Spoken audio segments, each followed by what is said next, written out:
The blizzard hit Naco, Arizona on the coldest January night of 1885 anyone could remember, and Victoria Lawson knew with absolute certainty that she was going to die beneath the weight of the collapsed general store roof, pressing down on her chest.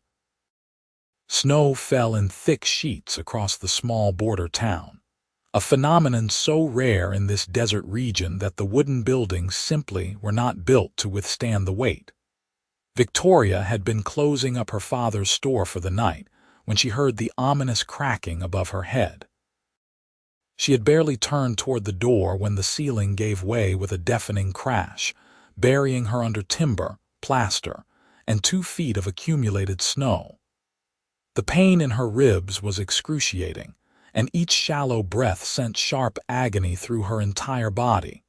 She could not move her legs at all.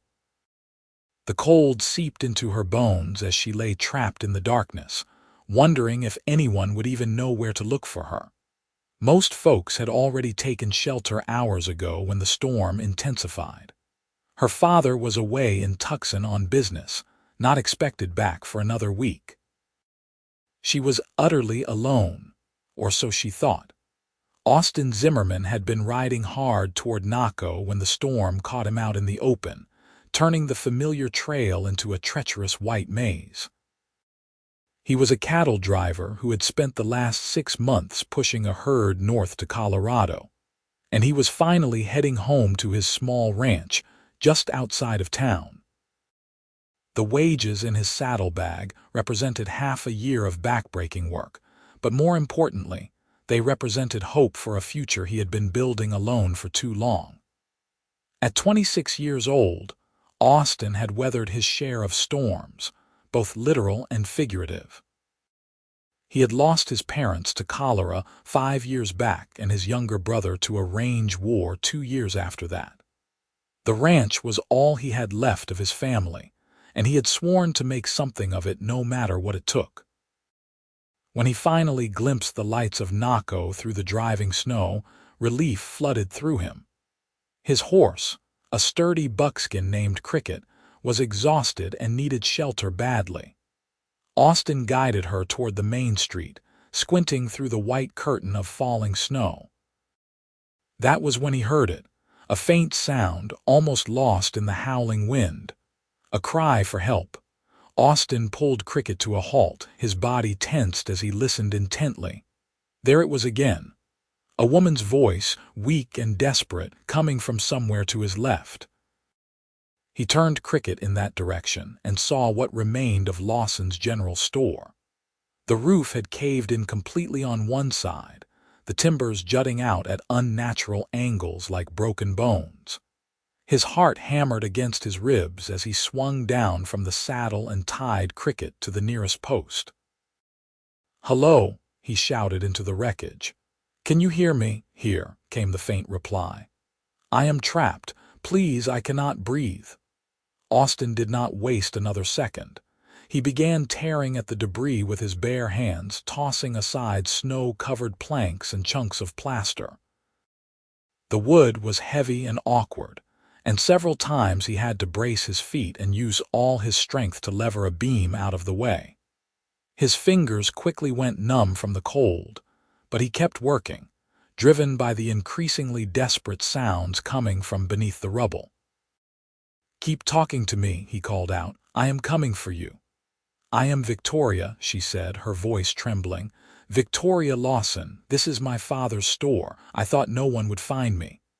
"I am Austin Zimmerman. You are going to be all right, Victoria. Just hold on."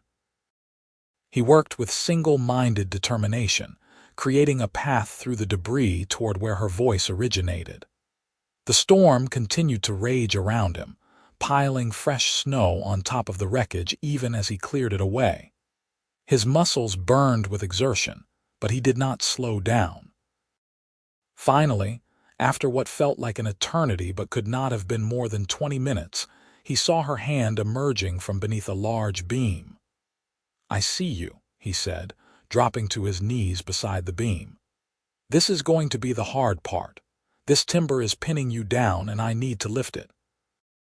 When I do, you need to pull yourself out as fast as you can." Do you understand?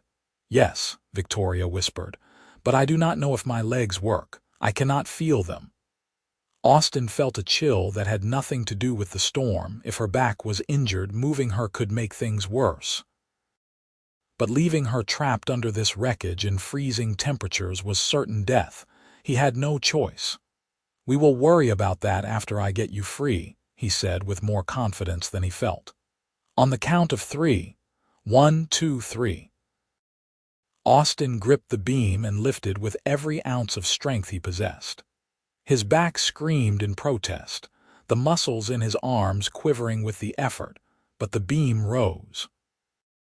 Victoria cried out in pain as the weight came off her, and then she was dragging herself forward with her arms, pulling her body across the debris. The moment she was clear, Austin let the beam drop and reached for her, gathering her into his arms. She was small and light, her body shaking violently from cold and shock. Blood stained the side of her dress, and her face was deathly pale in the dim light. Austin wrapped his coat around her and carried her toward Cricket, who stood waiting patiently despite the storm. "The doctor," Victoria gasped. "Please, I need Dr. Harrison." "I am taking you there right now," Austin assured her, settling her as gently as possible in front of the saddle before swinging up behind her. He kept one arm wrapped firmly around her waist, holding her against his chest to share his body heat. She leaned into him, her head falling against his shoulder, and he could feel the rapid, shallow rhythm of her breathing. The ride to Dr. Harrison's house took less than 10 minutes, but it felt like a lifetime. Austin kept talking to Victoria the entire way, asking her questions to keep her conscious, telling her about his ranch, about Cricket, about anything he could think of. She answered in fragments, her voice growing weaker with each word. Dr. Elijah Harrison was a gruff man in his 60s who had seen every kind of injury and illness the frontier could produce. He took one look at Victoria in Austin's arms and immediately ushered them inside his warm home. His wife, Martha, appeared with blankets and hot water while the doctor directed Austin to carry Victoria into the examination room. "Set her down here, carefully now," Dr. Harrison instructed, indicating the padded table in the center of the room. "Martha, I need my bag and more light." Austin lowered Victoria onto the table, his arms reluctant to let her go. Now that they were in the bright lamplight, he could see her properly for the first time. She was young, probably not yet 25, with long dark hair matted with plaster dust and blood. Her face, beneath the grime and pallor, was striking. High cheekbones, a straight nose, and lips pressed tight against the pane. But it was her eyes that caught him. They were a remarkable shade of green, bright with unshed tears but fierce with determination. "You saved my life," she said, reaching out to catch his hand. Her fingers were ice cold. "Thank you. You would have done the same," Austin replied, though he was not entirely sure that was true. Not many people would have ventured out into a storm like this for a stranger. He squeezed her hand gently. "You are going to be fine now." Dr. Harrison cleared his throat. "Young man, I appreciate what you have done, but I need space to work. Martha will get you some coffee and find you some dry clothes. You look half frozen yourself." Austin nodded reluctantly and released Victoria's hand. As Martha Harrison led him from the room, he glanced back to see the doctor beginning his examination, his weathered hands moving with practiced efficiency. The door closed between them, and Austin found himself standing in the warm kitchen, suddenly aware of how badly he was shaking. The adrenaline that had carried him through the rescue was fading, leaving exhaustion and delayed fear in its wake. Martha Harrison was a kindly woman who reminded Austin of his own mother. She pressed a cup of hot coffee into his hands and draped a quilt around his shoulders.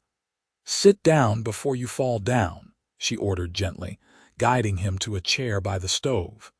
That was a brave thing you did tonight. I just did what anyone would do, Austin said, wrapping his hands around the coffee cup and letting the warmth seep into his frozen fingers. No, Martha said firmly. Most men would have ridden straight past in this weather, eager to get themselves to safety.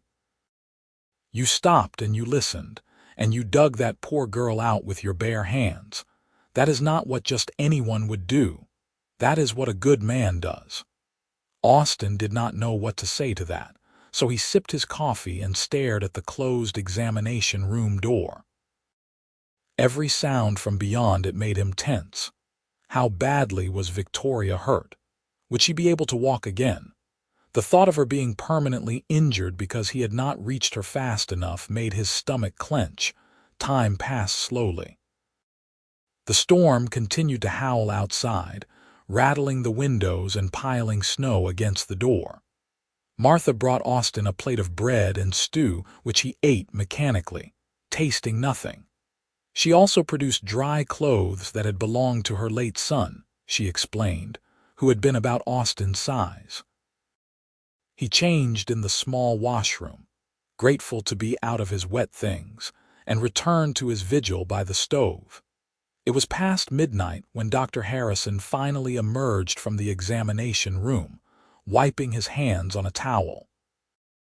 His expression was serious but not grim, and Austin felt some of the tension leave his shoulders. "How is she?" he asked, standing quickly. "She will recover," the doctor said. "She has 3 cracked ribs, a nasty gash on her head that required stitches, extensive bruising and mild frostbite on her fingers and toes. The fact that she could not feel her legs was due to the pressure on her lower back and the cold, not permanent damage. Sensation is already returning." She was very lucky. Another hour under that rubble and we would be having a different conversation. Austin released a breath he had not realized he was holding. "Can I see her?" Dr. Harrison studied him for a long moment. "She is asking for you, but only for a few minutes. She needs rest." Austin followed the doctor back into the examination room. Victoria was propped up on pillows, her head wrapped in clean white bandages, her body swaddled in blankets. The color had returned to her cheeks, and her eyes, though tired, were alert. She smiled when she saw Austin, and he felt something shift in his chest. "They tell me I owe you my life," she said softly. "I do not even know how to begin thanking you." Austin crossed to her side, feeling suddenly awkward. "You do not need to thank me. I am just glad I heard you." "Most people would not have stopped in a storm like this," Victoria said, echoing Martha's earlier words. "Most people would have been thinking only of their own safety. But you risked yourself to save me, a complete stranger. That makes you either very brave or very foolish." "Probably a bit of both," Austin admitted, and was rewarded with a soft laugh that made her wince and press a hand to her ribs. "Do not make me laugh," she said, but she was still smiling. "It hurts." "Sorry," Austin said, though he found himself smiling back. There was something about her, even battered and bandaged, that drew him in. A warmth, a spirit that the storm and the collapse had not managed to extinguish. "I should let you rest. Will you come back?" Victoria asked, and there was something vulnerable in her expression that made it impossible for Austin to refuse. "Tomorrow," he promised. "If the storm breaks, I will be here." "Good," she said, her eyelids already drooping. "I would like that very much." Austin left the examination room with Dr. Harrison following close behind. In the kitchen, Martha had prepared a bed for him on the couch, insisting that he could not possibly ride out to his ranch in this weather. Austin was too tired to argue. He stretched out on the couch, pulled the quilt over himself, and was asleep within minutes. He dreamed of green eyes and falling snow and a voice calling out from the darkness. The storm broke just before dawn, leaving Naco buried under nearly 3 feet of snow. It was an unprecedented amount for the Arizona border town, and the residents emerged from their homes in wonder and confusion, marveling at the transformed landscape. Austin woke to bright sunlight streaming through the windows and the smell of bacon frying. He sat up, momentarily disoriented before the events of the previous night came rushing back. He found Martha in the kitchen, cooking breakfast. "Good morning," she said cheerfully. "You slept like the dead. Elijah checked on Miss Lawson an hour ago and she is doing well. Ate some broth and asked about you." Austin felt his pulse quicken. "Is she awake now? Can I see her?" "After you eat something substantial," Martha said firmly, pointing to a chair. "You are no good to anyone if you collapse from hunger." Austin ate quickly, barely tasting the eggs and bacon Martha set before him. As soon as his plate was clean, he was on his feet and heading toward the examination room. He knocked softly before entering. Victoria was sitting up more fully now, her dark hair brushed and hanging loose over one shoulder. Someone, probably Martha, had dressed her in a clean nightgown. The bandage on her head was smaller now, and though her face was bruised, her eyes were bright and alert. She broke into a smile when she saw Austin. "Good morning," she said. "I was hoping you had not disappeared like some kind of snow angel who only appears during blizzards." Austin laughed and pulled a chair close to her bedside. "I am real enough, I promise. How are you feeling?" "Like a building fell on me," Victoria said wryly. "But Dr. Harrison says I will make a full recovery thanks to you if you had not found me when you did." She trailed off, her expression growing somber. "I was so cold, Austin, I thought I was dying. But you did not," Austin said firmly. "You are here and you are going to be fine." "Because of you," Victoria said softly. She reached out and took his hand, and Austin was pleased to feel that her fingers were warmer now. "Tell me about yourself, Austin Zimmerman. Where did you come from? Where were you headed when you heard me?" So Austin told her. He talked about his ranch, about his family and their deaths, about the lonely years of building something from nothing. He talked about his cattle drive and the long months on the trail. He talked more than he had talked to anyone in years, and Victoria listened with rapt attention, asking questions, laughing at his stories, her green eyes never leaving his face. In turn, she told him about herself. She was 23 years old, the only child of Samuel Lawson, who had opened the general store 15 years ago when Naco was barely more than a collection of tents. Her mother had died of fever when Victoria was 10, and she had been helping her father run the store ever since. She had learned to keep the books, manage inventory, deal with difficult customers, and handle every aspect of the business. She loved the work and loved the town, despite its rough edges and occasional dangers. "Papa has been trying to convince me to marry for years," Victoria said with a wry smile. "He wants grandchildren and worries about what will happen to me when he is gone, but none of the men in Naco have ever interested me. They all treat me like I am some kind of porcelain doll, too fragile for the real world. They do not see that I am perfectly capable of taking care of myself. You were doing a fine job of that when I found you," Austin teased gently, and Victoria swatted his arm with her free hand. "That was an act of God, not incompetence," she retorted. "Who builds a roof that cannot hold snow in a place where it never snows?" "Fair point," Austin conceded. They were still holding hands, he realized, and neither of them seemed inclined to let go. Dr. Harrison interrupted their conversation around midday, shooing Austin out so he could examine his patient. Austin retreated to the kitchen, where he found Cricket had been stabled in the small barn behind the house and given feed and water.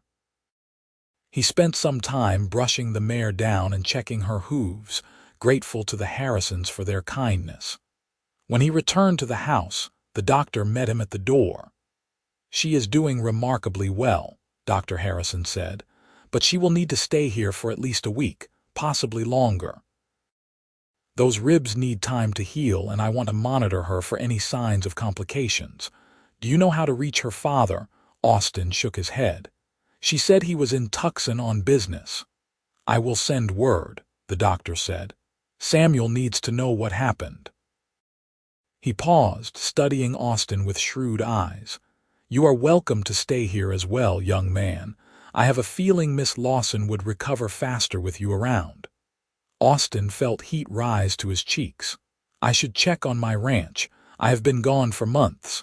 Your ranch has waited this long. It can wait another day or two, Dr. Harrison said knowingly. Besides, that snow is going to take time to melt. The roads are impassable right now. So Austin stayed. He spent the afternoon with Victoria, and then the next day and the day after that. They talked about everything and nothing. She told him about her dreams of expanding the store, maybe adding a millinery section or bringing in more books. He told her about his plans for the ranch, about building up his herd and maybe planting some crops in the spring. They discovered they had similar tastes in books, both having devoured every dime novel they could get their hands on. They debated the merits of different frontier towns they had visited and laughed over shared experiences with difficult customers and ornery cattle. But it was not just the talking. It was the comfortable silences, the way Victoria's face lit up when he entered the room, the way his heart raced every time she smiled at him. It was the gentle way he helped her sit up when her ribs pained her, and the grateful way she leaned on his strength. It was the moment on the third day when she fell asleep holding his hand, and he sat there for 2 hours, unwilling to wake her, content just to watch her breathe. Austin was falling in love, and he knew it. The realization both thrilled and terrified him. He had never expected to feel this way about anyone, had resigned himself to a lonely life on his ranch. But Victoria made him want more. She made him dream of a future that included laughter and partnership and someone to come home to at the end of a long day. On the 4th day, Samuel Lawson arrived. He was a tall, weathered man in his 50s with graying hair and kind eyes that became fierce when he saw his daughter's injuries. After assuring himself that Victoria would recover, he turned his attention to Austin, gripping his hand with surprising strength. Dr. Harrison's message told me what you did, Samuel said, his voice rough with emotion. You saved my daughter's life, and I owe you a debt I can never repay. You do not owe me anything, Austin said sincerely. Anyone would have done the same. But it was you who did it, Samuel said firmly. And I do not forget that. If there is ever anything you need, anything at all, you come to me. Over the next few days, Austin got to know Samuel as well. The older man was intelligent and fair-minded, devoted to his daughter and his business in equal measure. He appreciated Austin's honesty and work ethic, and more than once Austin caught Samuel watching him and Victoria together with a thoughtful expression. A week after the rescue, Dr. Harrison pronounced Victoria well enough to leave his care, though he cautioned her to take things easy for at least another month while her ribs finished healing. Samuel had arranged for temporary repairs to the store roof and had hired men to clear the remaining debris. The building was not pretty, but it was functional and secure. Austin knew he could not put off returning to his ranch any longer. The snow had melted enough to make the roads passable, and he had responsibilities waiting for him. But the thought of leaving Victoria made his chest ache in a way that had nothing to do with physical injury. He went to say goodbye on the morning he planned to leave. Victoria was sitting in the Harrisons' parlor, dressed in a borrowed dress since all her own clothes had been buried in the collapse. She looked beautiful in the morning light, and Austin had to clear his throat twice before he could speak. I need to head out to my ranch, he said. I have been neglecting it for too long. Victoria's face fell. Oh, yes, of course. You have your own life to get back to. I was thinking, Austin continued, his heart hammering, that maybe I could come back to town in a few days to check on you, make sure you are healing properly. Victoria's expression brightened immediately. I would like that very much. And maybe, Austin said, taking a step closer, you would let me take you to dinner if you are feeling up to it. Austin Zimmerman, are you asking to court me? Victoria asked, a smile playing at her lips. I suppose I am, Austin admitted. I know we have only known each other a week, but Victoria, I cannot stop thinking about you. I have never felt this way about anyone before, and I do not want to let you slip away without at least trying to see where this might go. Victoria stood carefully, mindful of her ribs, and crossed to where Austin stood. She reached up and touched his face, her fingers gentle against his weathered skin. I cannot stop thinking about you either, she said softly. From the moment I heard your voice in the darkness, you have been all I can think about. So yes, Austin, I would very much like you to court me. Austin felt as though his heart might burst from his chest. He covered her hand with his own, turning his head to press a kiss to her palm. Then I will be back in 3 days, I promise. I will be waiting, Victoria said. True to his word, Austin returned 3 days later. He had spent those days working like a man possessed, checking on his cattle, repairing winter damage to his barn and fences, and generally ensuring that his ranch could survive without his constant attention for a while. Because he knew, with absolute certainty, that he was going to be spending a lot of time in Naco over the coming months.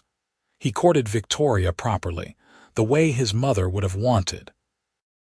He took her to dinner at the town's small restaurant, sat with her in the repaired general store while she worked on the books, walked with her through town as the last of the snow melted away. He met her friends and became a familiar face on Naco's Main Street. Samuel Lawson watched their budding relationship with approval, often inviting Austin to family dinners at the small house behind the store where he and Victoria lived. The more time Austin spent with Victoria, the more certain he became that she was the woman he wanted to spend his life with. She was intelligent and capable, with a sharp mind for business and a genuine care for the people of their community. She was funny and kind, but also fierce when she needed to be. She understood the demands of frontier life and did not shy away from hard work. And when she looked at him with those remarkable green eyes, Austin felt like he could accomplish anything. Victoria felt the same way about Austin. He was strong and dependable, the kind of man who kept his promises and did what needed to be done without complaint. But he was also gentle and thoughtful, always considering her comfort and her wishes. He treated her as an equal partner, asking her opinions and respecting her knowledge. He made her laugh and made her feel safe, and when he held her hand, Victoria felt like she had finally found where she belonged. Spring came early to Arizona that year, as if nature was apologizing for the unprecedented winter storm. The desert bloomed with wildflowers, painting the landscape in brilliant colors. Austin and Victoria spent their free time riding out into the countryside, with Victoria carefully side-saddled on a gentle mare that Samuel had bought for her. They explored the land around Naco, finding hidden canyons and secret springs, talking about their future in ways that became increasingly definite rather than hypothetical. One evening in late March, Austin took Victoria out to his ranch for the first time. She had expressed interest in seeing where he lived, and Austin was both nervous and excited to show her. The ranch was modest, just a small cabin, a barn, and several hundred acres of grazing land. But Austin had built it all himself, and he was proud of what he had accomplished. Victoria toured everything with genuine interest, asking questions about the cattle and the land management, admiring the craftsmanship of the barn, and complimenting the sturdy construction of the cabin. When they went inside, She moved through the sparse rooms with a thoughtful expression. Austin watched her anxiously, wondering what she was thinking. "It is a good house," Victoria finally said. "Strong and well built, but it needs a woman's touch." She turned to face him, her eyes twinkling. "It needs curtains and a proper kitchen garden and maybe some paint on these walls." Austin's mouth went dry. "Are you saying what I think you are saying?" Victoria crossed to him and took both his hands in hers. "Austin, we have been courting for 2 months now. I know that is not very long by some standards, but I also know that I love you. I knew it long before now, if I am being honest, and I think you love me too." "I do," Austin said immediately. "I love you more than I thought it was possible to love anyone. Victoria Lawson, I cannot imagine my life without you in it." "Then ask me," Victoria said softly. "Ask me the question I know you have been building up the courage to ask." Austin dropped to one knee, still holding her hands. His heart was racing, but he had never been more sure of anything in his life. "Victoria Lawson, would you do me the honor of becoming my wife? I do not have much to offer you beyond this ranch and my heart, but both are yours if you will have them." "Yes," Victoria said, tears streaming down her face. "Yes, Austin, I will marry you. I will be your wife and your partner, and together we will build something wonderful here." Austin stood and pulled her into his arms, mindful of her still healing ribs.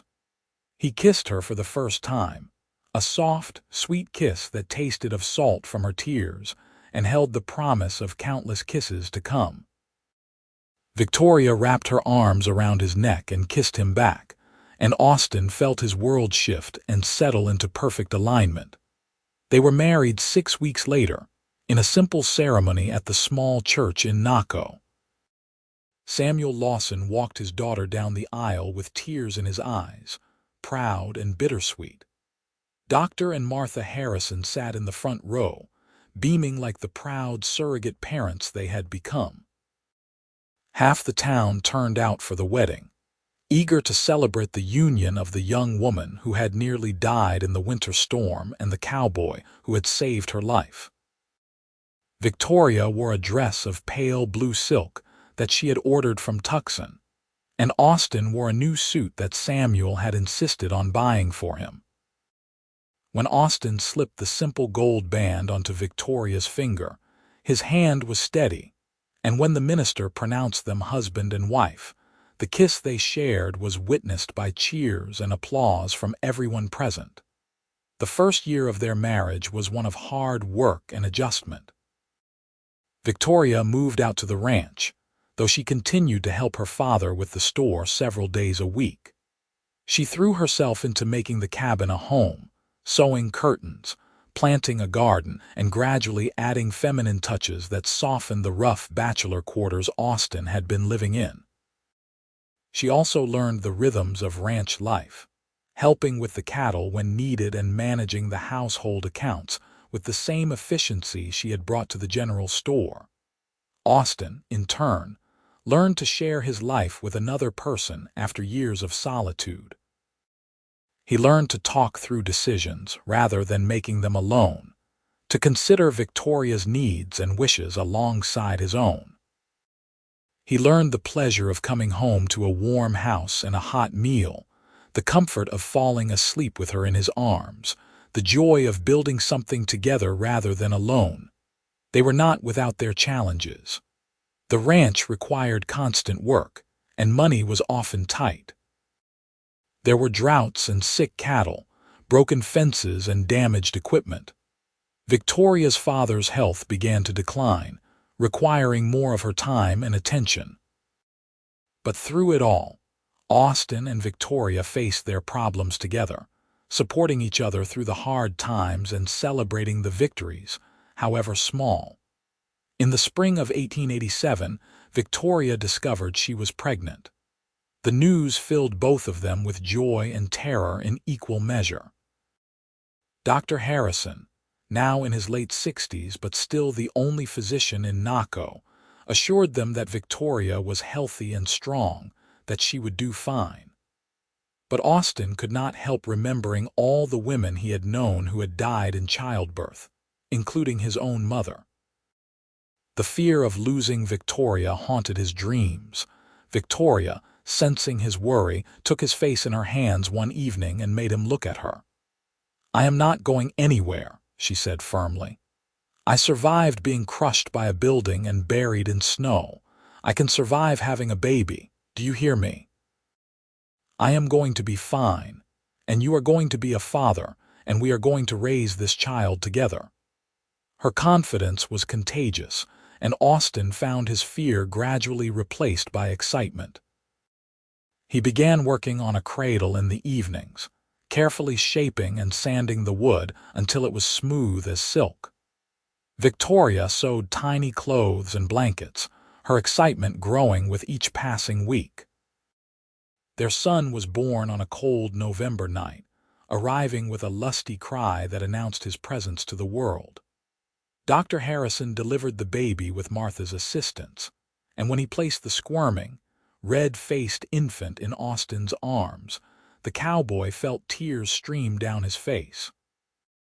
The baby was perfect, with a shock of dark hair and his mother's green eyes. "What should we name him?"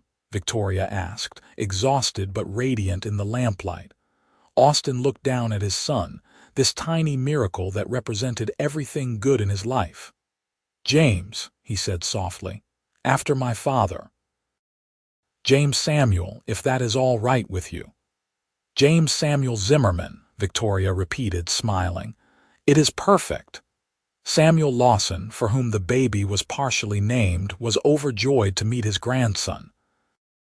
Despite his declining health, he made the journey out to the ranch as often as he could, delighting in watching the baby grow. He lived long enough to see James take his first steps, a milestone he witnessed with tears of joy streaming down his weathered face. Samuel passed away peacefully in his sleep in the spring of 1889, leaving the general store to Victoria. It was a bittersweet inheritance. Victoria grieved deeply for her father, but she also threw herself into running the store with renewed determination. With Austin's support and help, she managed to balance the demands of motherhood, the ranch, and the business. They eventually hired a manager for the store, a reliable young man from Tucson who could handle the day-to-day operations while Victoria oversaw the books and major decisions. The years passed, bringing both challenges and blessings. The ranch grew and prospered, with Austin gradually building up a reputation for quality cattle.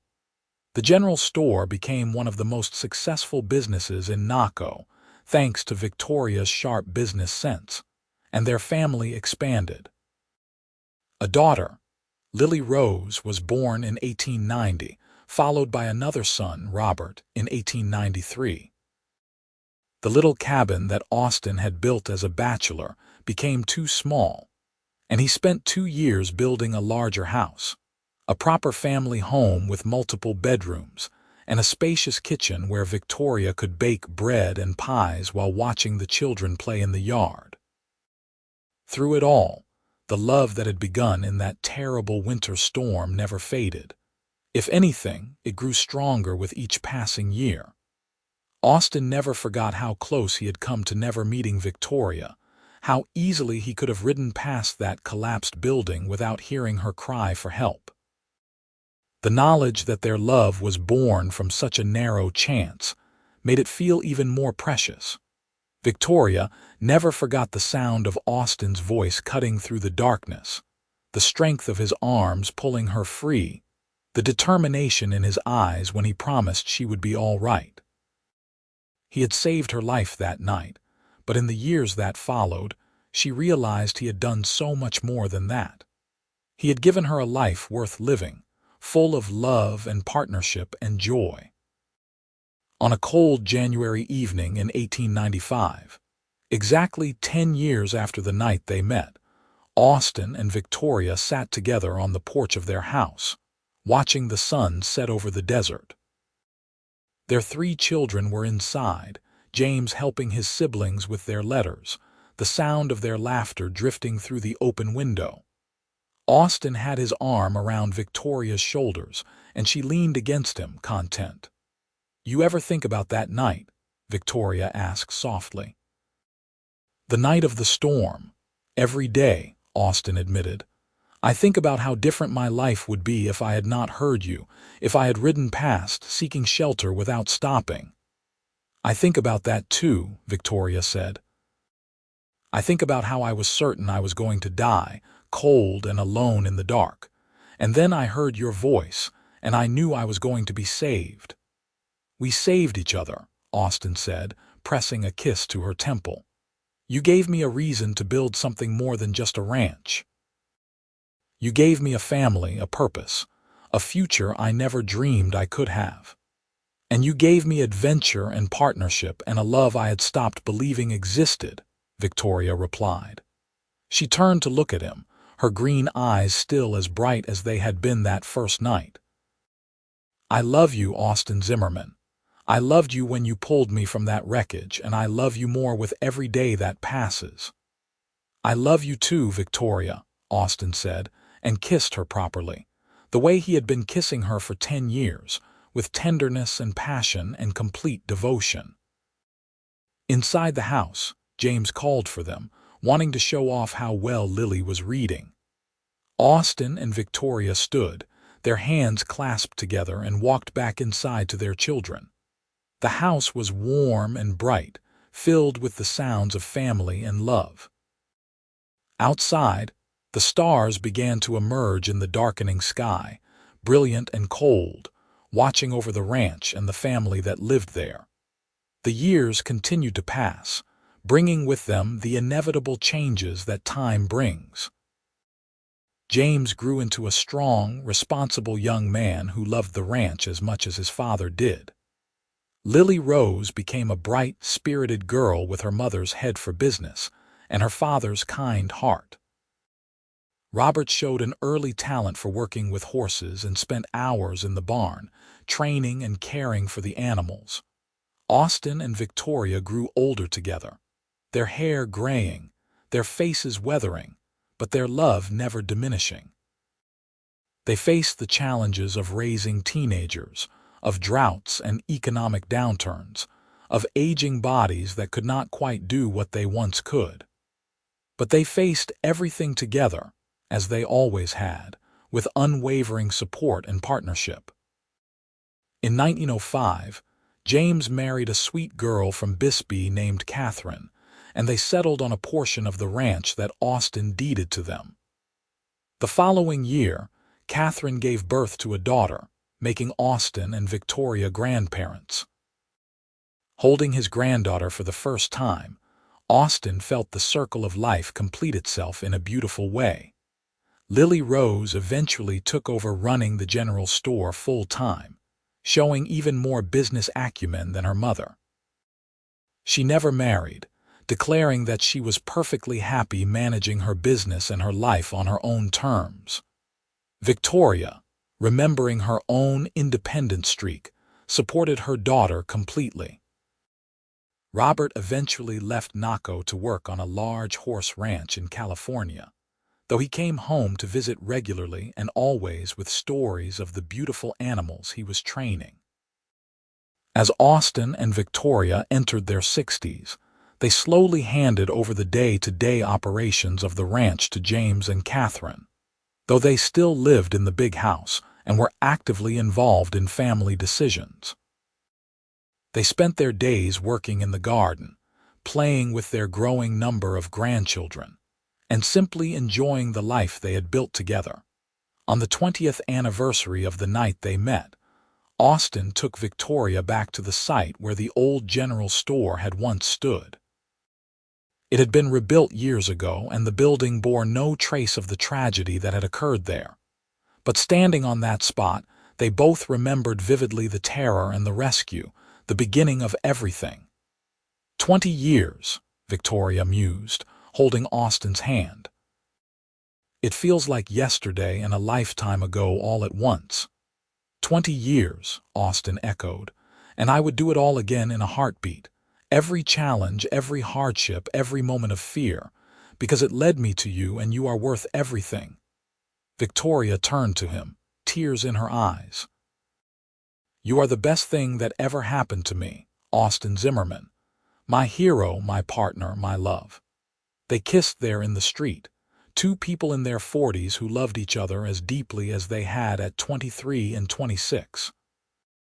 Passers-by smiled indulgently at the couple, some of them old enough to remember the dramatic rescue that had started it all. As they grew even older, into their 50s and 60s and beyond, Austin and Victoria remained devoted to each other. They were a fixture in Naco, the couple whose love story had become local legend. Young people would ask them for advice on love and marriage, and they always gave the same answer: find someone you would dig through a collapsed building for, and never stop fighting for that love. In their 70s, when their bodies were frail and their hair completely white, Austin and Victoria could often be found sitting together on their porch, watching the sun set over the land they had worked and loved for so many decades. They would hold hands and talk about their children and grandchildren and great-grandchildren, about the memories they had made, about the life they had shared. "You have any regrets?" Victoria asked one evening, her voice thin with age but still clear. Austin thought about it seriously, as he always took her question seriously. "Only one," he finally said. "I regret that I cannot do it all over again. I wish I could start at the beginning and live every moment with you twice." "That is the sweetest thing you have ever said to me," Victoria said, tears streaming down her weathered cheeks. "And I feel exactly the same way. If I could go back to that night, trapped and cold and afraid, I would do it all again just to hear your voice in the darkness one more time."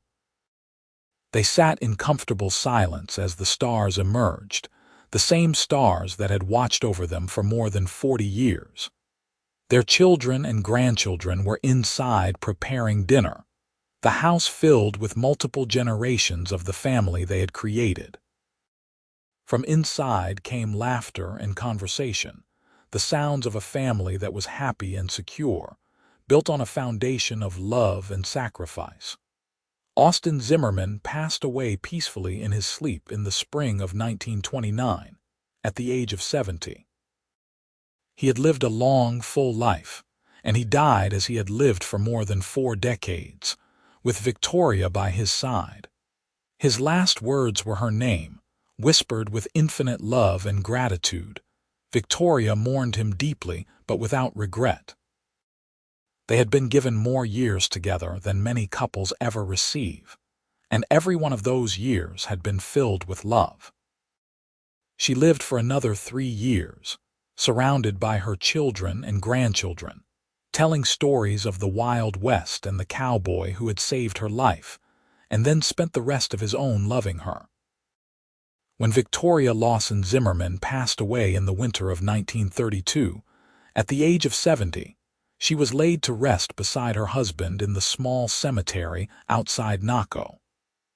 Their children and grandchildren gathered to say goodbye, sharing memories of a couple whose love had shaped all their lives.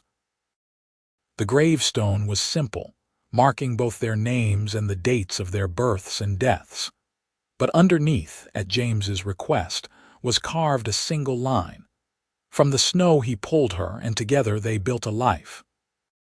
Years later, when the story of Austin and Victoria was told to new generations, it was always with a sense of wonder. In a time and place that was harsh and unforgiving, they had found each other against all odds. A collapsed roof and a winter storm had brought them together, but it was love, true and deep and enduring, that had kept them together through every challenge life could offer. Their ranch still operated, passed down through James's line, and the general store that Victoria had inherited from her father still stood on Naco's Main Street, though it had been expanded and modernized over the years. But in the hearts of those who knew the story, Austin and Victoria lived on, forever young, forever in love, a testament to the power of courage, kindness, and love that refuses to give up. The story of the cowboy who dug through snow and rubble to save a trapped woman became part of Naco's history, told and retold until it achieved the status of legend. But for those who had known them, for the children and grandchildren and great-grandchildren they left behind, it was not just a story. It was the truth of how their family began, of how two people found each other in the darkness and chose to build a light together that would shine for generations to come.